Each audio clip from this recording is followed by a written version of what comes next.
vamos dizer que todos nós, uma vez na vida, a gente já não pensou em atentar, né, contra a nossa própria vida, né? Quem nunca, digamos assim. Boa noite, Paulinho. Boa noite. Por algum motivo estou solidário, estou preto também. Pelo menos no meu vídeo. Não sei o que houve. Nós estamos te vendo bem aqui. Então tá tranquilo. Viu só? Você vai fazer uma live às escuras hoje, então. Bom, não me vendo não tem importância que eu já sei como é que é a minha cara. Bom, então antes de começar a conversar com o Paulinho, então uma coisa básica assim, de informação, né? O porquê do Setembro Amarelo, né?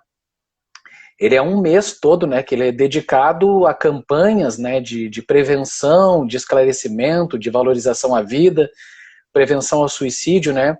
Ela teve início no Brasil em 2015, então que visa conscientizar as pessoas, né, sobre essa questão e principalmente valorizar e evitar, né, que esse processo realmente aconteça. Né? E no dia 10 é que se comemora. É estranho, né, se comemorar o Dia Mundial, mas é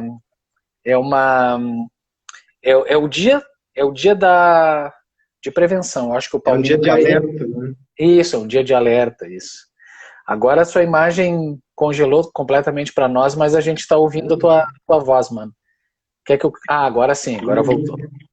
Então, assim, então eu li um dado aqui que foi atualizado, né, que eu fiquei impressionado, que segundo a Organização Mundial de Saúde, né, isso relevou, só com os dados do país, eu fiquei impressionado, quase não acreditei que o suicídio, ele só está matando menos que a Covid.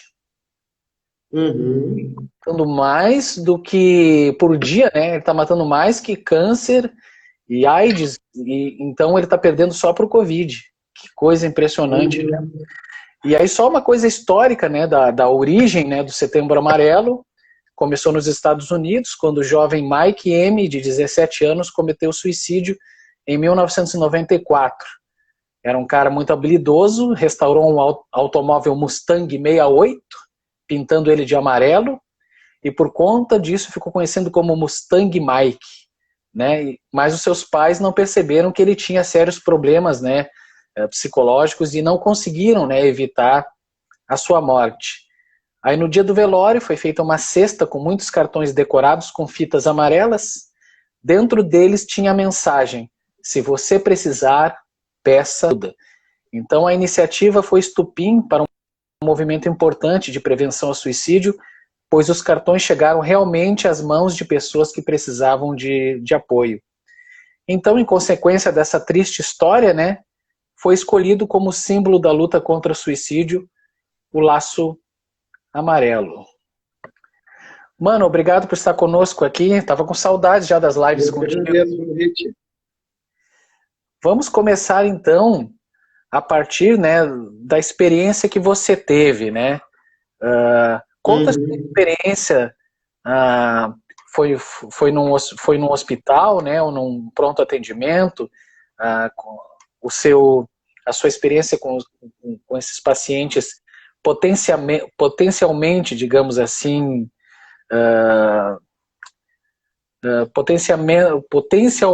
potencialmente suicidas, digamos assim. Eu trabalhei na Santa Casa, no Santa Clara, e lá se tratava especificamente de distúrbios de humor. Distúrbios de humor está incluso dentro disso a depressão, mas também está dentro disso a bipolaridade, ou seja, momentos de euforia e momentos de tristeza grande. E dentro desse quadro, várias pessoas tinham tentado se matar. E então a gente via pessoas com problema de estômago muito sério em função de terem tentado se envenenar, que não conseguiam mais se alimentar da maneira correta, pessoas que tinham posto fogo nelas mesmas, coisas assim bem acentuadas em termos de desespero, cortar pulso, enfim, é um ambiente que, por mais que a gente lidasse profissionalmente, era um ambiente pesado de trabalhar, não era um ambiente muito fácil. E o que a gente vê é que essas pessoas, elas, primeiro, a gente tem que cuidar, porque aquela coisa, se dentro de uma semente pode ter uma árvore, dentro de uma pequena tristeza cultivada, pode sair ramos, ramificações e muitas coisas a partir disso. Ninguém começa querendo se matar. As situações vêm pelas frustrações que a gente vai tendo aos poucos da vida e começando a acreditar que as coisas da vida não podem dar certo. Mas isso geralmente a gente vê é resultado de maneiras muito rígidas de pensar. Ou seja, eu só posso ser amado se. E aí impõe 52 condições diferentes para ser amado, que são filtros que, ao final de tanta filtragem, não sobra praticamente nada. Porque existe um nível de exigência muito grande em relação a esse afeto, ser de uma maneira muito específica. E, na realidade, a gente sabe que o amor não carrega esse tipo de limitação em si. Mas, às vezes, a gente é turrão demais e a gente impõe limites muito estreitos desse amor passar. E quer ele de maneiras muito específicas. Uma das maneiras, por exemplo, de tu conseguir driblar determinados tipos de tristeza, às vezes as pessoas colocam toda a possibilidade de felicidade dentro de um relacionamento a dois. Isso é bastante comum, até porque isso é vendido através dos filmes. É uma maneira bastante comercial e simplificadora das coisas, de tu limitar a capacidade de amar dentro disso. Primeiro, te qualifica para ser uma pessoa com um bom convívio contigo mesma, te permitindo lutar para tentar alcançar realizações pessoais e com isso ter uma autoestima e um interesse pela tua própria pessoa, a fim de que tu não crie uma dependência de que tudo venha de fora. Normalmente as pessoas querem coisas prontas, tem um nível de exigência muito grande em relação ao outro, mas um nível de exigência às vezes muito baixo em relação a si mesmo.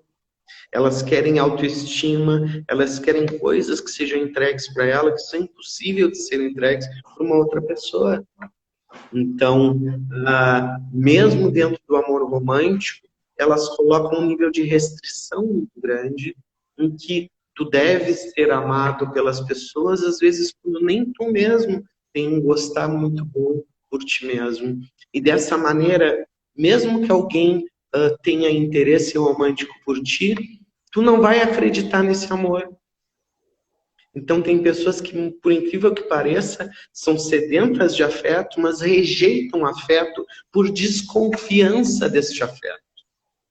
Porque elas mesmas não conseguem se ver como merecedoras disso. Então elas acabam num primeiro momento querendo muito, mas a partir do momento em que se relacionam, elas começam a sabotar a relação.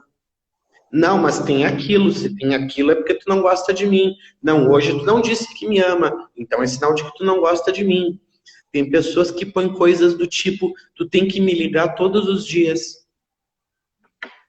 Tudo bem, claro que as pessoas gostam de ter contato com as pessoas amadas o mais frequentemente possível, mas às vezes em função de compromissos, de coisas, nem sempre dá para fazer isso. E se também for fazer por obrigação, vira cartão ponto, né?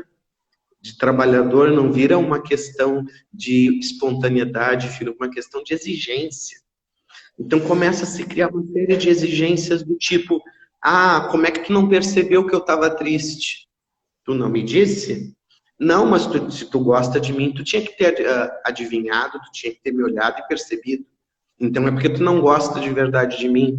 E começam a criar uma série de empecilhos e séries de desconfianças ou até de ciúmes, achando que outras pessoas merecem mais o amor desta pessoa do que tu, e aí tu começa na desconfiança, pela própria insegurança, a pressionar a pessoa e criar uma situação de tal forma abafada que ela vai embora, porque não aguenta, por excesso de exigência. E aí ela indo embora, se confirma o teu medo de que tu é realmente uma pessoa que não tem valor, que não merece, que nunca ninguém vai gostar de ti. Quando às vezes quem provocou isso foi tu mesmo. E as pessoas não conseguem, às vezes, ver as suas atitudes. E também não limitar. E aí que a gente começa a ter alternativas, recursos de como lidar com isso. O amor não precisa vir exclusivamente pelo caminho do amor de casal. Ele pode vir pelo amor à vida, pelo amor aos bichos, pelo amor fraterno, amor às amizades. O amor é uma coisa que não tem bandeira. Ele é generoso por natureza. Por ajudar uma pessoa num supermercado, qualquer coisa compõe o amor.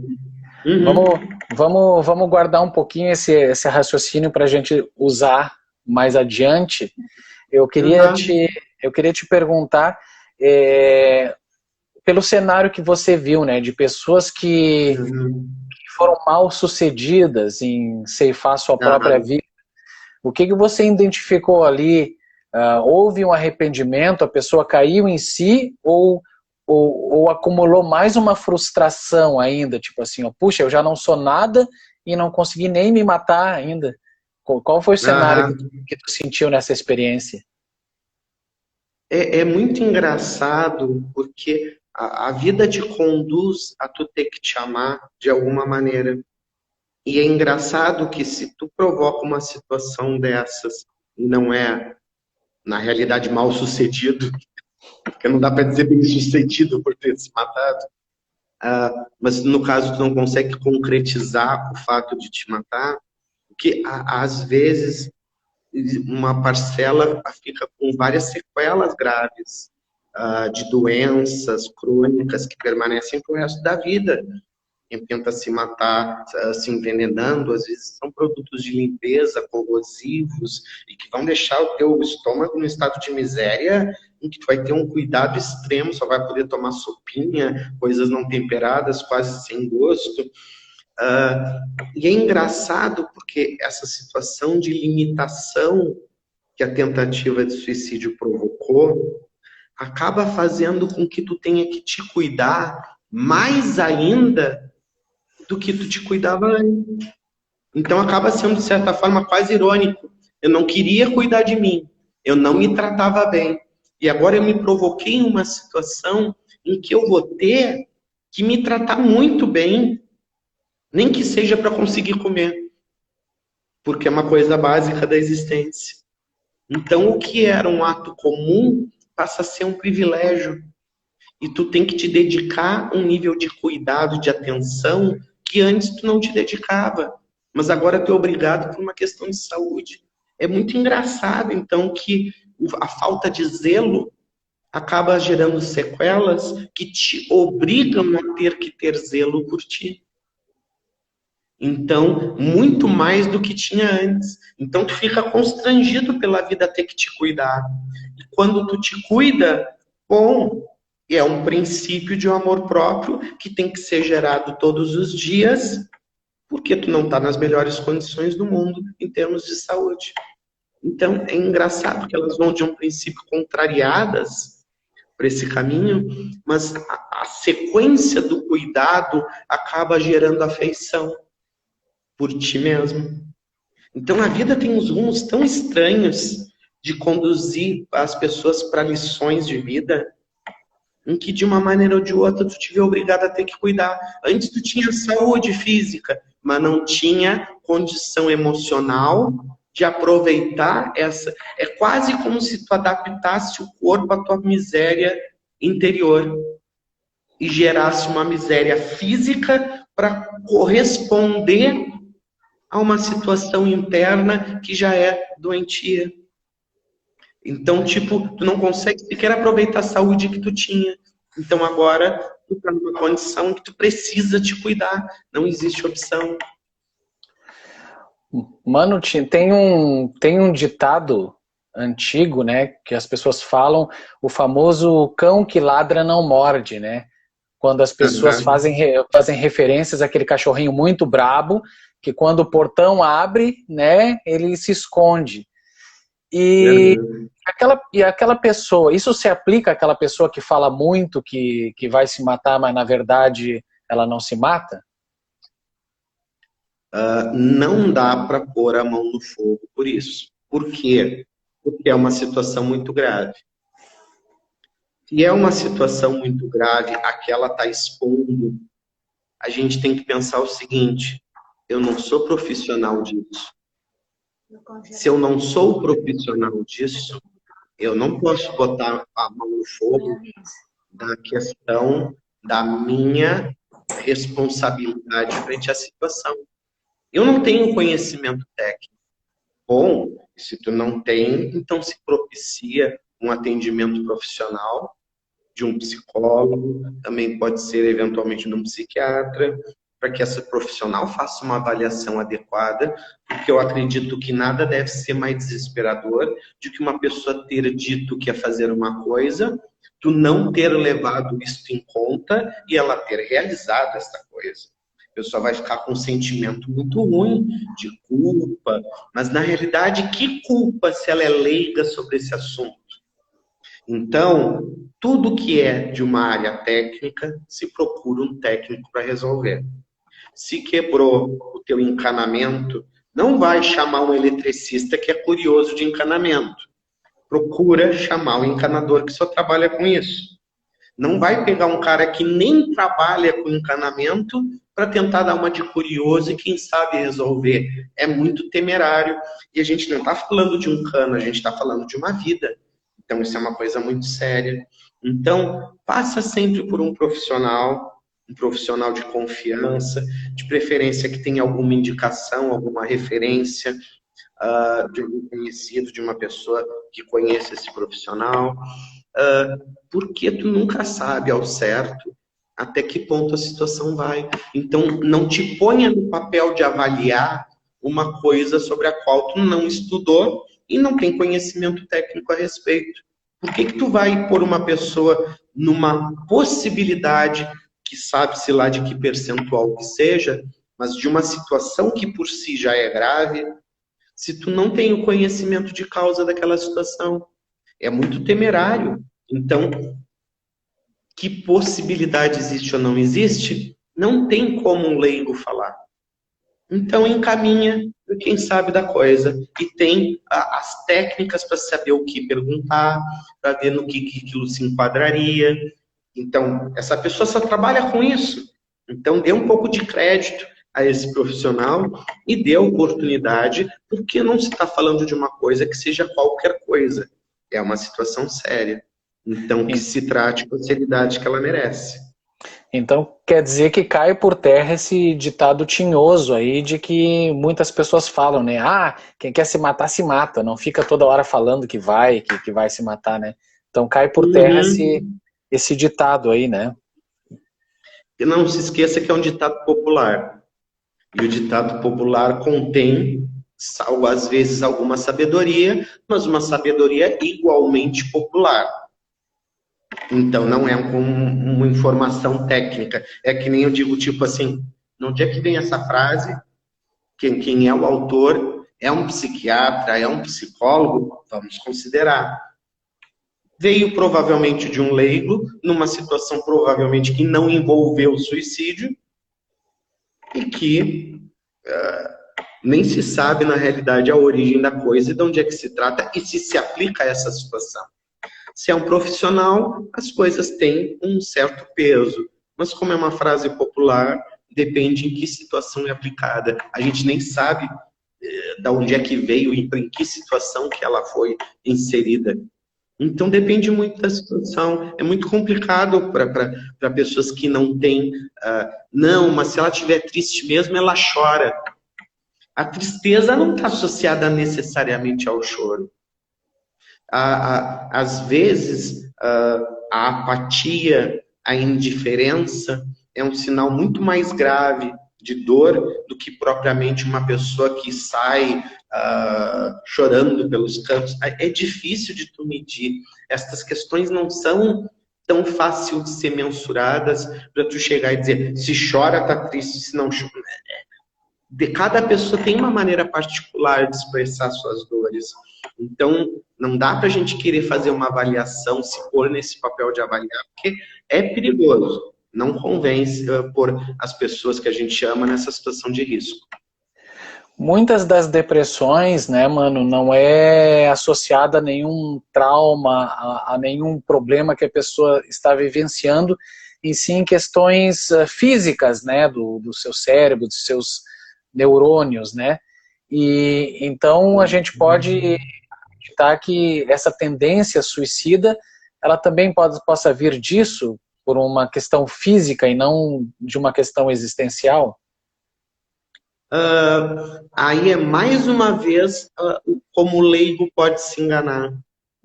O leigo pode chegar e dizer: é frescura a dor desta pessoa, porque não morreu ninguém, a pessoa não está desempregada, tem o seu salário todo mês, tem namorado, tem namorada, tá tudo correto ao redor dela, então popularmente a gente diz: é frescura. Só que tu não sabe se existe algum fator genético que possa estar contribuindo para uma depressão. E se isto existe, justamente o ponto, assim, o maior diferencial entre uma dor de depressão e uma dor que não é de depressão, que é mais circunstancial, a situação circunstancial envolve, sim, um fato que tenha acontecido recentemente e que tenha deixado a pessoa triste. Isto pode até ser uma depressão, mas ela é circunstancial em função de algo que aconteceu pontualmente na vida dela. Uma tristeza que venha de uma depressão, uma das coisas que mais caracteriza a depressão é justamente a ausência de um fator externo. Não existe nenhum fato que justifique essa tristeza. Então, ela é uma mentira? Não, ela pode ser muito uma questão interna, de genética, e que não está sendo produzido naquele corpo os componentes químicos necessários para que ela tenha o bom humor. E a tristeza, ela tem vários fatores que geram, podem ser gerados a partir da tristeza. Então, a gente não sabe de onde, de que parte de falha de organismo pode estar acontecendo aquilo. Então, é um motivo a mais para a gente desconfiar da avaliação do leigo. Porque o leigo diria, por não ter nenhum fator concreto, é da imaginação da pessoa. Não, é aí justamente que a gente tem que abrir mais o olho, porque pode ser uma tristeza séria também. Embora a pessoa possa tentar se matar em função de ambas as coisas. Tanto em função de uma depressão, quanto em função de uma circunstância. Por exemplo, não é raro de se ver pessoas tentarem se matar porque não conseguiram seu primeiro amor. E acham que aquela pessoa, até por falta de experiência de vida mesmo, que aquele primeiro amor é o único amor, é o melhor amor, e só dali pode vir a felicidade na vida. Então, adolescentes que tentam se matar também têm essa experiência. Aí vai dizer, mas isso não é importante, primeiro amor, não é importante para ti, que já passou, tem uma certa vivência, que já tem a relativização dos fatos pela própria experiência de vida, mas para essa pessoa que só conhece isso da vida, isso é tremendamente angustiante. Então a gente tem que saber relativizar a nossa percepção de dor, porque para cada pessoa uma realidade diferente, para cada pessoa uma sensibilidade diferente. Então a gente não pode chegar e avaliar pelo nosso ponto de vista como é que é a dor do outro, porque eu nunca passei por isso. Tu, mas é outra pessoa, é um outro universo completamente diferente. Então tem que se ter respeito e consideração pelo emocional de cada um. Mano, e nós, leigos, sem querer entrar na área dos profissionais e nem querer prestar um desserviço, ou seja, piorar a situação de uma pessoa, como é que você indica que a gente possa conduzir? Porque às vezes os familiares, os amigos ou até os desconhecidos são os primeiros que ouvem um pedido de socorro, né? Para que a gente não fique também nessa situação, tipo, não é comigo. Pega o cartão aqui do meu psicólogo. Ou, como nós, leigos, podemos fazer para, pelo menos, colaborar sem que a gente possa entrar na área dos profissionais e tão pouco, como você falou, né, a minha experiência pessoal, né, não piorar as coisas? Tu pode ouvir a pessoa. Ser ouvido é uma coisa muito importante e muito mais do que a gente pensa que seja. É muito engraçado porque a gente tem experiência de atender as pessoas no consultório, faz psicologia clínica.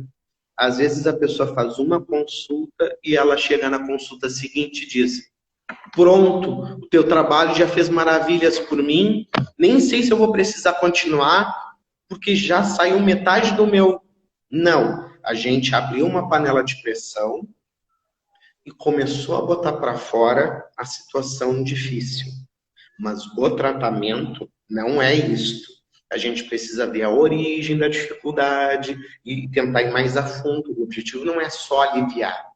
Mas o leigo, ele pode fazer esse papel de alívio, de tirada da tampa de pressão, simplesmente ouvindo, porque o ouvir já causa um bem-estar muito bom, no sentido de que a pessoa está sendo acolhida na sua verdade, ela não está sendo questionada. Convém não julgar a pessoa, não se precipitar em dar excessos de conselhos e coisas, mas receber aquela fala com carinho, com atenção, com cuidado, acatando a percepção dessa pessoa num primeiro momento, recebendo ela com o carinho que ela merece, com o respeito que ela merece, e deixar ela botar para fora. Isto por si só já causa um bem tremendo na pessoa. Então, a gente pode estar aliviando em muito. Segunda coisa, não julgar a pessoa.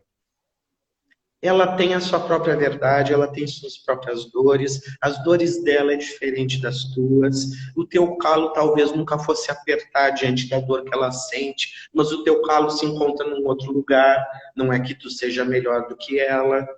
Então, ouve, não julga, não condena, acolhe com carinho e dá algum tipo de afeto ao final que possa ela fazer se sentir um pouco querida, um pouco amparada. Então, isto não é pouco. As pessoas podem achar, não, isso é muito pouco para ajudar alguém. A gente tem que pensar que quem está no deserto, um copo d'água salva uma vida. Então, esse acolhimento, ele não é pouca coisa. A gente não pode achar que a gente, porque está bem, isto seria pouco. Não. Para uma pessoa que está desesperada, isso é muito. Isso pode, inclusive, naquele momento, salvar uma vida. Porque despressuriza e tu pode estar diminuindo a vontade dela de se matar. Claro que a capacidade dela de, a partir deste momento que ela desabafou, já conseguir receber todo esse carinho e todo esse amor, essa capacidade ela é meio limitada. Ela não vai ter grande absorção desse amor porque ela está envolta num turbilhão de problemas. E a capacidade dela de receber afeto é limitada, mas nem por isso se evita de dar. Então, eu te ouço, eu te acolho, eu te aceito da maneira que tu é e eu te dou afeto justamente porque eu te considero. Agora que tu tá um pouco melhor, que tu tá com um pouco mais de discernimento, vamos procurar uma ajuda para que isto realmente seja encaminhado de uma maneira mais correta. Não pensa que passou, porque quando tu não resolveu a situação, ela tende a voltar a acumular, a encher o copo e mais adiante a transbordar. Tu tá dentro de uma linha de raciocínio, de uma forma de proceder que não te é produtiva. E, portanto, tu baixa o nível, mas a tendência, por tu estar num caminho equivocado, é que esse copo encha de novo e tenda a transbordar novamente. Então, que não se crie uma ideia mágica, que aquela conversa também fez milagres, no sentido de resolver. Ela foi uma escuta que ajudou em muito, talvez até a eliminar um risco temporariamente, mas que a ajuda precisa ser procurada, porque daqui a pouco vai encher de novo esse copo. E aí talvez tu não esteja por perto e a situação de risco possa ser razoável. Uma das lendas urbanas, né, mano, é que só as pessoas que não têm religião nenhuma, elas se matam, né? Uma das lendas urbanas. E nós sabemos, né, que isso independe da pessoa ser religiosa ou não. Inclusive, do movimento espírita, nos últimos anos, a gente até recebe com muita tristeza e muitas surpresas, né, que duas irmãs ativas que assistiam aos meus espetáculos, né, e participavam do movimento espírita, né, ativamente, em determinados momentos, no mesmo ano, elas acabaram, né, extinguindo a sua própria vida física. O que nós podemos entender sobre isso, mano? Jesus não salva nesses aspectos, né, digamos assim, fazendo essa brincadeira sem ser o momento de brincar. Não, acho que a gente pode falar qualquer coisa que a gente pense, porque a gente não está muito intencionado nesse processo. Jesus salva quando tu te põe na mão dele. E essa disponibilidade não é muito própria da pessoa que está na tristeza. Ela ainda, por mais triste que ela esteja, ela se põe na posição de alguém que sabe o que é a verdade, que sabe o que é a realidade e que sabe que não tem esperança. Dentro da visão, até onde a visão dela alcança. A gente tem que aprender a relativizar. O que a gente sabe da vida é uma grama e o que a gente não sabe é um universo. Então, pode até que a gente tenha um pensamento equivocado de ausência de esperança por falta de conhecimento. Porque, por pior que seja o quadro, todo quadro existe tratamento. Às vezes só com terapia, às vezes com terapia e medicamento, enfim, mas sempre existem recursos para diminuir o sofrimento da pessoa. O mundo não é tão cruel que não exista nada que possa ser feito para ajudar as pessoas. Agora, claro que na ausência de conhecimento delas, elas podem entrar nesse nível de desespero, o que é perfeitamente compreensível. Aí cabe a gente tirar a pessoa deste equívoco e, tipo, mostrar para ela que o mundo é um pouquinho maior do que aquilo que ela pensa. E que existem vários recursos das mais diversas ordens, mas que se ela se adonar dessa pseudo-verdade, desse conhecimento limitado, e por isso, como tudo, pode ser realmente que ela entre numa situação de desespero absoluto. E, de certa forma, as religiões ensinam a gente a se apoiar em forças maiores do que nós mesmos. E este é um grande pulo do gato da religião, no sentido de que, mas eu sou incompetente para conseguir superar os meus obstáculos, eu não tenho condição. Então, se eu não tenho saída. Quem diz que tu só pode contar contigo na vida? Onde é que está escrito isso? É uma ideia boba a gente achar de que eu resolvo sozinho ou as coisas não têm solução. Conversa com pessoas ao teu redor, procura auxílios profissionais, procura uma religião que possa te dar um apoio, mas tipo, te entrega algo que seja maior do que tu. Porque se só o tu não dá conta, procura coisas que estejam além desse limite. Então, sim, religião ajuda quando tu te põe na mão deste conhecimento maior. Mas, às vezes, as pessoas têm um conhecimento, vamos dizer assim, técnico das coisas, mas não abraçaram aquilo no coração delas.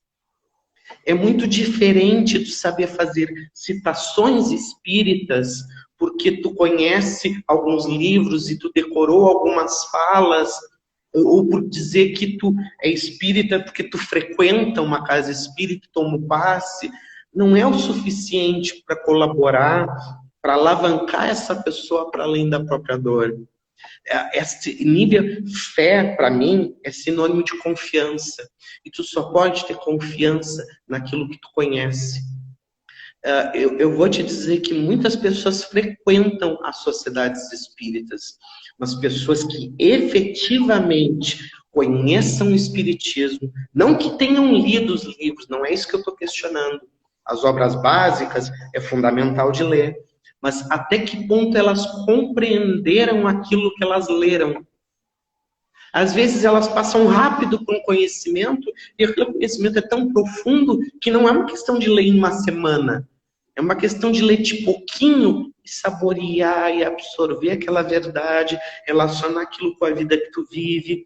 Então, até que ponto as pessoas realmente são dedicadas a evoluir através das religiões, a aprender coisas que estejam fora do seu alcance usual e a fazer disto uma força pessoal? Até que ponto as pessoas vão numa terapia para realmente adquirir um conhecimento e sair de lá uma pessoa melhor? Ou estão frequentando para dar uma satisfação para a família, mas na realidade estão contrariadas? A gente depende da colaboração do paciente. Ele precisa estar engajado no tratamento. E não simplesmente, às vezes, os pais mandarem o filho para o tratamento, se ele não se engaja porque percebe que aquilo é uma coisa importante para ele, e ele toma as rédeas da terapia e diz, isso aqui é para mim, dificilmente aquilo também vai produzir algum efeito. Então, a pessoa precisa estar um pouquinho mais permeável a outras coisas além do seu horizonte pessoal de percepção. Se ela se dispõe a conhecer coisas para além, ela tem uma chance maior de se recuperar dessa situação de tristeza e de sair desse desespero. Mas se ela não permite que nada ultrapasse as suas crenças pessoais, suas convicções absolutas, e não deixam nada entrar nesse espaço, começa a ficar difícil. E aí, a tristeza, ela funciona como uma coisa que vai minando aos poucos o orgulho do ser humano, para ele poder se dobrar a um conhecimento maior do que ele mesmo. Porque às vezes é o nosso orgulho e a nossa vaidade, por mais dor que nós tenhamos, que nos impede de buscar ajuda. E o interessante é tu perceber que, embora a dor seja uma coisa ruim, ela consome um pouco o orgulho, ela consome um pouco a nossa vaidade. E se ela consumir numa medida adequada, a gente se permite ser um pouquinho mais humilde e procurar algo para além da nossa verdade pessoal. E aí a gente começa a poder ter uma chance de sair desse círculo vicioso, porque a gente ouve, pelo conhecimento e pelo testemunho das pessoas, através de livros espíritas, de que o suicida, ele dificilmente é um suicida de primeira vez. Ele tende a se matar novamente, porque isso vira um pouco um círculo vicioso das suas encarnações, e às vezes ele cria um tal condicionamento que ele tende a se matar na mesma idade em que ele se matou anteriormente, porque ele tem a tendência à repetição. E nessa repetição, a gente tem que quebrar um pouco esse círculo vicioso e dizer, não precisa ser assim de novo. Tem maneiras para se escapar disso, mas a gente tem que entender que comportamentos repetitivos geram quase que um vício comportamental, que é difícil de tu te escapar um pouco daquilo, porque é o que tu conhece, são os meios que te são familiares, e tu nunca tentou nada para além daquilo. Não, a Carla também falou, né, que, bom, tá explicado aqui pelo nosso humano, né, pela reflexão do nosso humano, que não quer dizer que a pessoa que esteja engajada num movimento espírita ou na igreja evangélica ou na católica, que ela está imune, digamos assim, a uma possibilidade de suicídio. Ou seja, existe nela uma outra... Pelo amor de Deus, 100% da humanidade estava lá dentro, né? Não é uma solução mágica. existe uma doutrina da pessoa dentro da doutrina que ela está inserida, né? A Marielle, a nossa amada querida nutricionista lá de Juí, ela fala, ela se cerca de todos os cuidados, né? Usa do espiritismo, terapia e medicamentos. Ou seja, ela sabe muito bem que nós somos tudo aqui, que nós temos que nos cercar, né? Nós somos corpo, nós somos espírito, e tudo que tem para nossa melhora aqui no nosso planeta, a gente tem que procurar. Agora, mano, voltamos àquela parte que eu lhe contei, que é exatamente que é a parte final. Eu sou poço de clichê nessas lives, né? Então sempre eu volto e uso de novo a frase do Chico, né? Apesar que nós não podemos voltar atrás e fazer um novo começo, né? Todos podemos começar agora e fazer um novo fim. Então eu vi que você estava entrando, né, nesse assunto de como os nossos irmãos que estão passando esse momento melancólico e complicado e com esse pensamento, como é que ele pode, a partir de hoje, né, tomar um outro rumo, né, mano? Tem tanto caminho para...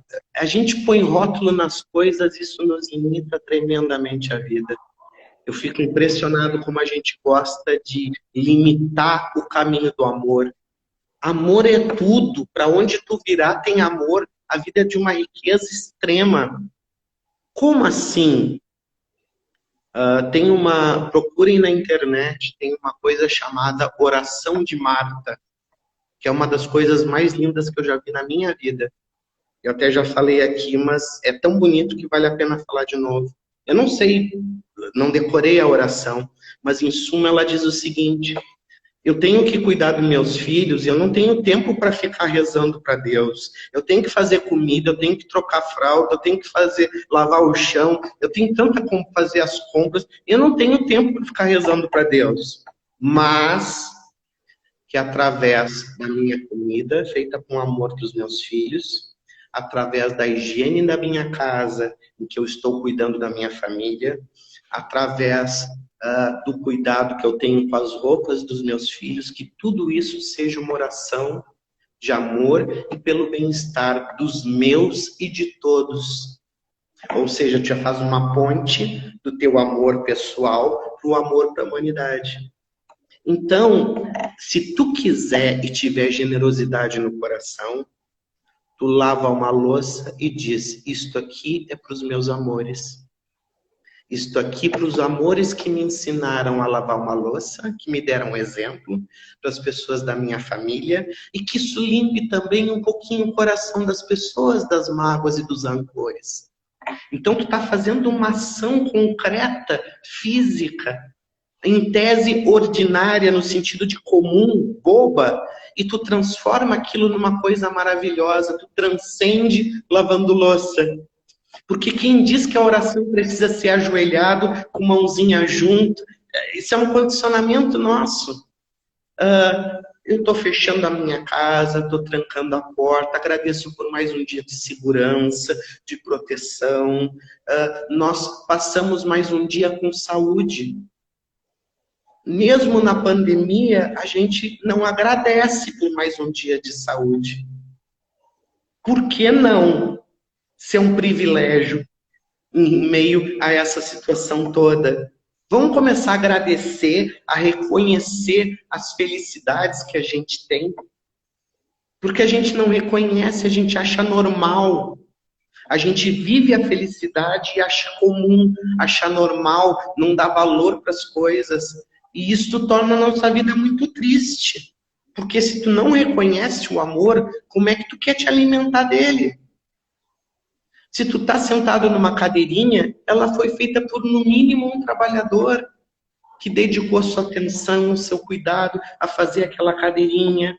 A gente está conversando por um meio eletrônico que tiveram pessoas envolvidas na verificação da qualidade dos produtos. Tem amor em todas as coisas. Mas a gente não reconhece. E essa pobreza de percepção que nos gera o desespero. Não, mas para eu considerar amor, tem que vir como 5x. Porque se não for X e não for 5, não é amor. Quem é que criou esse critério? Foi tu mesmo. Um critério funil que te impede de receber 100% do que existe.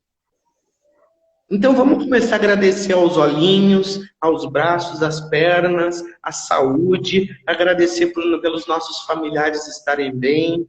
Se eventualmente algum familiar partiu e tu diz assim, mas foi uma injustiça, que foi um familiar querido, não era uma pessoa má, era uma pessoa que ajudava os outros. Vocês acham que não estão precisando de bons trabalhadores lá em cima também? Eles também estão precisando. E eles também vão cumprir a sua tarefa do lado de lá, também para ajudar as pessoas. Então, todo mundo está indo para o trabalho. Quem não foi tão bonzinho, para aprender a ser melhor. E quem já saiu daqui mais bonzinho, para continuar o seu trabalho. Tudo está bem, tudo está no seu lugar, tudo está como tem que ser. Deus escreve certo por linhas certas, retas. Nós vemos torto pela nossa ignorância. Então, a gente tem que tratar a nossa ignorância, o nosso desconhecimento do amor. Porque amor é qualquer coisa. Amor é uma palavra que tu projeta sobre o teu semelhante, desejando bem. Se tu não consegue dizer o bem porque aquela pessoa é desagradável e é difícil, tu te distancia em silêncio, mas faz uma oração pelo bem dessa pessoa, porque isso ela não pode impedir. E aí tu consegue fazer alguma coisa de positivo para fazer valer a pena. Porque cada dia, de fato, é uma grande bênção na vida de cada um. É uma oportunidade única e riquíssima de plantar um pouquinho de amor, de dizer alguma coisa de positivo. Eu não tenho para dizer nada de positivo, então leia coisas positivas para te alimentar disso e te transformar, criar tua limpeza interna e fazer a reforma dos teus valores. Porque a gente precisa cultivar também por dentro. Achar que isso é frescura é perder uma grande oportunidade de vida. Achar que só importam as coisas materiais também importam, mas a vida ela é maior do que isso. E essas restrições que a gente se impõe é que tornam a vida tão sem esperança, tão sem graça, que nos levam ao desespero. Mas a vida é tão maior do que isso. Infelizmente, a gente aprende justamente vivendo e não morrendo. Então, dá um pouquinho mais de tempo, que logo ali na esquina a vida dá uma curva e vai se mostrar diferente do que parece para ti nesse momento. Concordo, Marielle. O Paulinho, ele emociona a gente, né, com o conhecimento dele, né, técnico do estudo, da preparação dele como profissional, da sensibilidade dele como ser humano e também, né, do estudo que a doutrina municiou ele, né, para sempre nos acariciar com as suas palavras e compartilhar conosco. Te agradeço, mano, meu querido irmão. Eu que agradeço. Muita saudade de conversar contigo e vamos voltar numa outra oportunidade. Um grande abraço a você, a Alessandra e o nosso amado mano. E aqui isso, igualmente para toda a família. E aqui é o tempo para abraçar o pessoal que estava aqui, a Babi que chegou agora, a Marielle, a Carla, a Andréia, a Estela Mares e vários outros amigos. Então quem chegou agora vai reprisar aqui no IGTV e depois vai para o YouTube. Uma boa noite, mano. Te cuida. Boa noite. Fica com Deus. Tudo de bom. Abração. Ah, tá. E não esqueçam, tá aqui, ó, Paulo Baiades, psicólogo, o Instagram dele, né? E aos sábados você faz o evangelho, né, mano? Temos 30 segundos. Você pode tudo do evangelho todo sábado das 17 às 17h30. Certo. Então tá, sigam Paulo Baiade aí. Um grande abraço a todos e uma boa noite. Boa noite.